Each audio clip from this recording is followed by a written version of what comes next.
The President's address makes a mention of labor relations which we are happy have definitely improved in the country, and but for the short-lived partial strike of the central government employees last year, the country has seen a period of unprecedented industrial peace.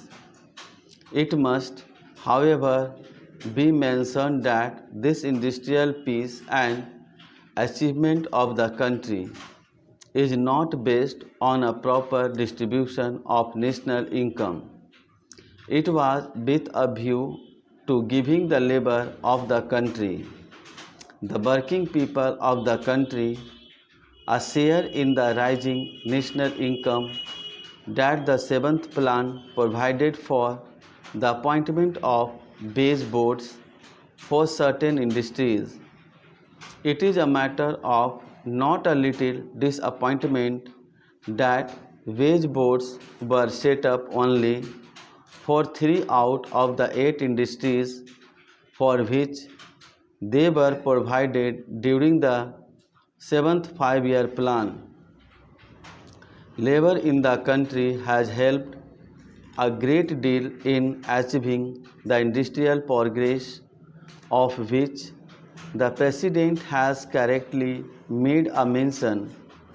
It is the hard work, discipline, and enthusiasm of the working people which is responsible for the improvement in our economic situation, of which a mention has correctly been made. It is this section of the working people of our country which has unfortunately not shared the gains of productivity, which has not shared the gains of improvement in the economic life of the country. It was with a view to giving the workers a reasonable share of the gains of our increasing prosperity that the wage boards were thought of for 8 major industries.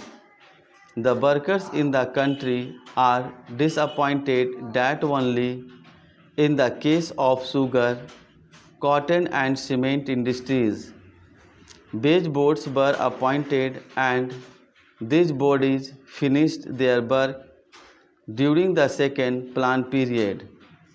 That disappointment is further accentuated because of the fact that the employers in the country have not readily and enthusiastically implemented the unanimous recommendations of these bodies, which were tripartite in nature, in which the employers of the country were also represented.